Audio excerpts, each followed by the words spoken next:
A tired farmer standing in the ruins of Rome, watching weeds push through marble floors where emperors once marched. The greatest civilization the West had ever seen is cracking apart, and no one, no general, no senator, no god can hold it together anymore. What comes next gets labeled darkness for centuries. But here's the twist most people miss. This wasn't the end of the story. It was the beginning of the world you recognize. Laws, nations, universities, kingdoms, borders, and even the idea of Europe itself. At its peak, the Roman Empire looked eternal. For nearly 200 years, the period we call the Pax Romana brought a level of stability that felt like a natural law. Roads tied distant provinces together like veins. Aqueducts delivered water with engineering that still stuns modern minds. A professional army made conquest seem routine. People traded across seas, used a common currency, and lived under a system of law that, compared to what came later, felt almost modern. It's easy to assume something this powerful can't collapse. That's exactly what people inside it assume too. But empires don't die in one dramatic scene. They die the way a body dies. Systems fail one by one. Money stops meaning the same thing. Trust evaporates. Governments become desperate. In the far eastern edges of this immense machine, something small and stubborn is growing. Something that won't save Rome, but will outlive it. Christianity begins as a tiny Jewish sect, dismissed by elites as strange and harmless. Then it spreads, quietly at first, then everywhere, moving through cities, households, and networks that Rome itself built. By the 4th century, emperors have converted. Rome now has a state religion that will unify much of Europe later, but it arrives too late to rescue the empire that adopted it. By the time Christianity becomes official, Rome's foundations are already shaking. Inflation eats away at the economy. Plagues rip through crowded cities. Famine empties the countryside. Civil wars become frequent. More emperors, shorter reigns, less legitimacy. And at the borders, pressure builds nonstop. Managing the entire Mediterranean world from one center becomes almost impossible. So in 395, the empire splits. The West keeps Rome as its symbolic heart. The East rules from Constantinople, later called Byzantium. On paper, it's still one Roman world. In reality, it's two very different futures. The contrast is brutal. The East stays rich. Cities, trade, administration, and tax systems remain intact.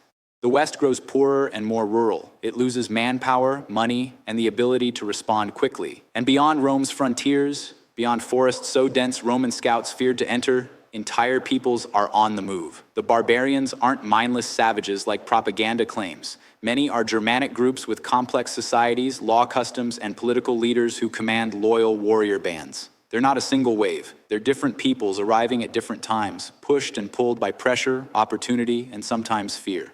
Rome, stretched thin, begins doing something that would have sounded unthinkable in earlier centuries. It lets many of them in, sometimes as allies, sometimes as settlers, sometimes as soldiers hired to defend borders Rome can no longer man. Were they guests or invaders? The answer changes depending on the year, the region, and who is telling the story. But one fact becomes clearer with every decade. Imperial authority in the West is shrinking, and the frontier is no longer a wall. It's a cracked dam. Then comes 476, often treated as a clean ending, even though history is rarely that neat. A Germanic leader named Odoacer enters the palace and deposes the last Western Roman emperor, a child named Romulus Augustulus.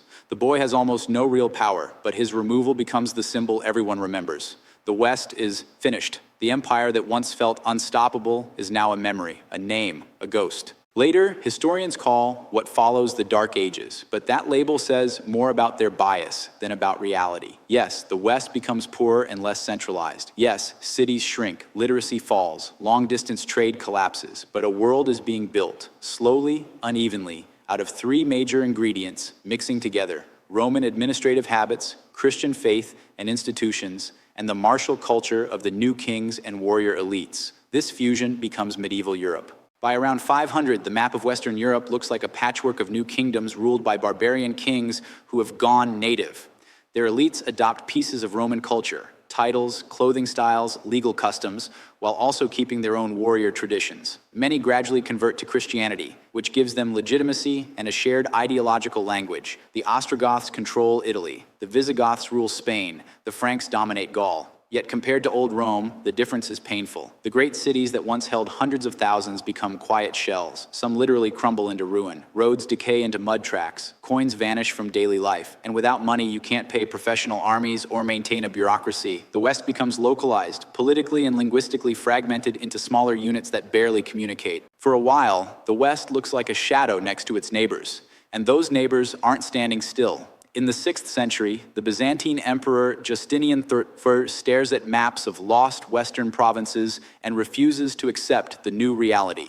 He launches ambitious campaigns to reclaim Italy and restore Roman glory. His forces succeed for a moment, taking Italy from the Ostrogoths, but the victory is fragile.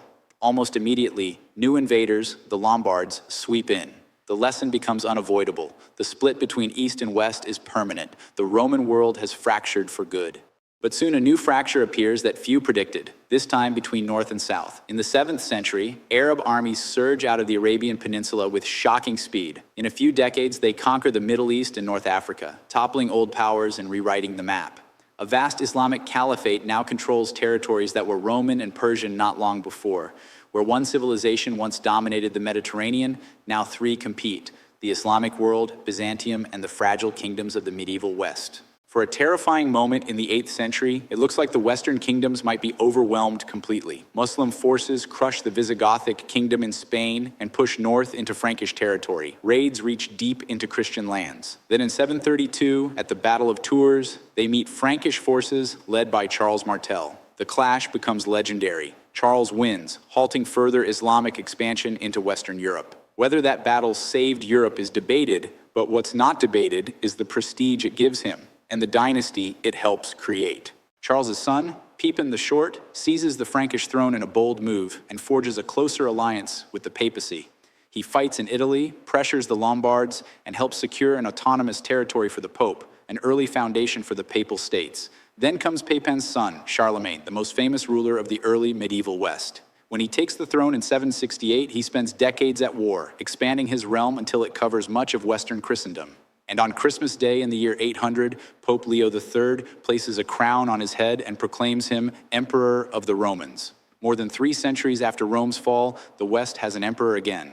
If you love watching civilizations rise from chaos, this is the moment to subscribe, because what happens next proves a brutal truth. Building an empire is hard. Keeping one together is even harder. Charlemagne's empire becomes the first great medieval power, and its legacy echoes for centuries. It sparks cultural and intellectual revival, a renaissance aimed at preserving and restoring ancient learning.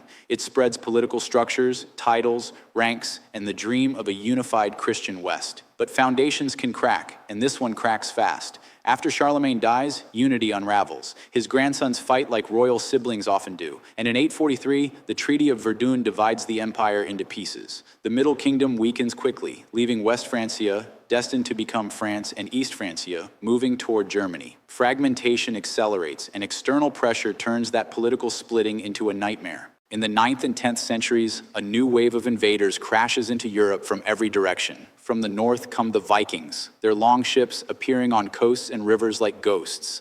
They raid monasteries, towns, and trade routes with terrifying speed. From the east come the Magyars, horse-mounted raiders striking fast and vanishing before armies can respond. From the south come Muslim raiders and pirates landing on vulnerable shores. Europe is not just struggling, it's under siege. As kings fail to protect their people, local elites grow stronger. The landscape fills with wooden fortifications that evolve into castles, fortified residences from which noble families rule their domains. Power becomes blunt and personal. Lords subjugate nearby peasants, extracting resources through force and fear. In this world, politics is less about law and more about who can defend land with violence. And military change accelerates this shift. Innovations like the stirrup help make cavalry decisive, and cavalry warfare is expensive. Only elites can afford horses, armor, and training. A warrior class forms, professional fighters separated from everyone else. To organize this new world, relationships matter more than institutions. Lords grant land and protection, expecting loyalty and military service in return. This system, vassalage, creates a web where personal bonds often matter more than written law. Kings are frequently weak, overshadowed by powerful vassals with more knights and stronger castles. This is the feudal reality most people imagine when they hear Middle Ages, a decentralized world built on force, loyalty, and local control. But history doesn't stay frozen in misery. By the 10th century, the tide begins turning. Climate improves in many regions, increasing harvests. Invasions slow as Vikings and Hungarians settle, convert to Christianity, and become part of the European order they once terrorized. In some places, royal authority starts to grow again. In Britain, Alfred the Great and his successors unify Anglo-Saxon realms, laying foundations for a more coherent Kingdom of England. In West Francia, Vikings who settle in the north swear loyalty and become known as the Normans, forming a duchy that acts as a buffer against new raids. In East Francia, a German king, Otto IV, defeats the Hungarians at the Battle of Lechfeld in 955, ending the worst eastern raids. In 962, he is crowned emperor, creating what later becomes known as the Holy Roman Empire. After centuries of fragmentation, Europe is stabilizing, slowly gaining confidence, slowly building momentum. Around the year 1000, Europe enters a genuine turning point. For roughly 3 centuries, growth and prosperity transform the continent. Better climate combines with new tools and techniques, triggering an agricultural revolution. Europeans produce more food, and population rises fast. New villages appear, old towns expand, forests are cleared, reshaping landscapes and increasing farmland. This creates economic surplus, and surplus fuels trade. Trade fuels towns. Towns fuel a new merchant class.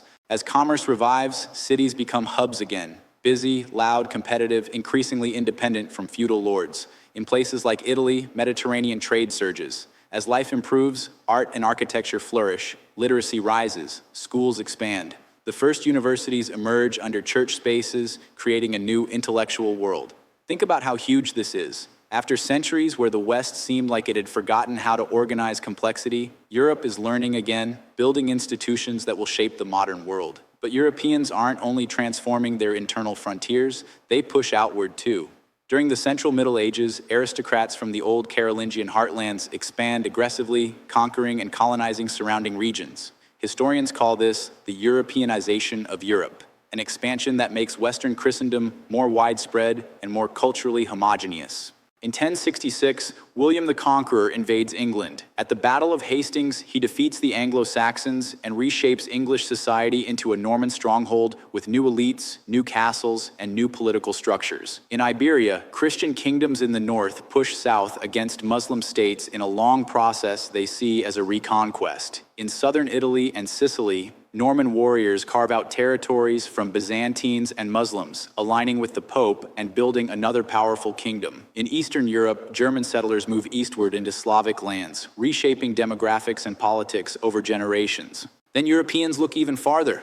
In 1095, Pope Urban II calls on Christian warriors to liberate Jerusalem, launching the Crusades. Crusader armies surge east and establish several fragile states along the Mediterranean.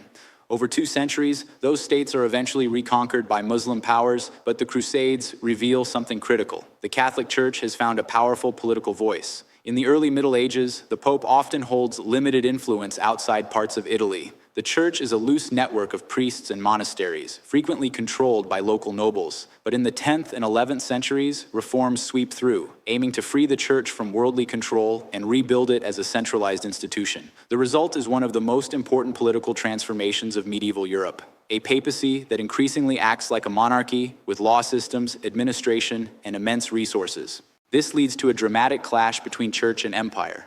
A reforming pope, Pope Gregory VII, confronts the Emperor Henry IV over who has the authority to appoint bishops. The conflict produces one of the most famous scenes in medieval history, the Walk to Canossa, where an emperor waits in the snow, seeking forgiveness. The struggle continues for years, with victories and reversals. But in the long run, the reform movement strengthens the church. By the 12th century, papal power is real, organized, and feared. And as popes grow stronger, kings watch, then imitate. Medieval kings once struggled against a heavily armed aristocracy, but over time, in some regions, rulers begin consolidating power.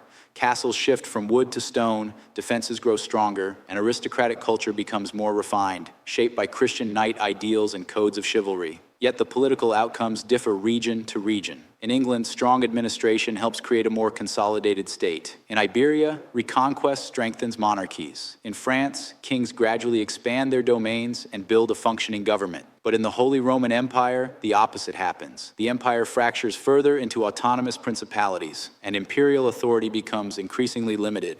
Then, around 1300, the momentum stalls. Climate worsens, harvests fail, famine spreads, a great calamity approaches, and when it arrives, it reshapes everything. In 1347, the Black Death reaches Europe. It spreads rapidly and kills roughly a third of the population within a few years. Entire settlements vanish.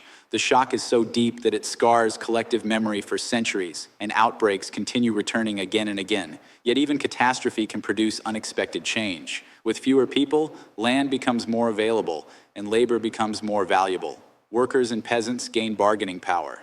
They demand better conditions and higher wages. When elites refuse, revolts erupt across Europe, many crushed violently, but the long-term direction is set. In parts of Western Europe, peasants gain new freedoms. Economic relationships shift. Social mobility increases in ways that would have seemed impossible a century earlier. Out of crisis, creativity accelerates. Technology advances. Windmills and watermills spread. Eyeglasses appear. Metalworking improves. And eventually, printing transforms the speed of knowledge. Cities recover, and new cultural trends emerge. In Italy, a new renaissance grows, intentionally reviving and surpassing ancient Greek and Roman cultural achievements. Renaissance scholars redefine the previous millennium as a dark age, positioning themselves as a bridge between medieval and modern worlds. Whether that label is fair or not, the confidence behind it is real. Warfare changes too.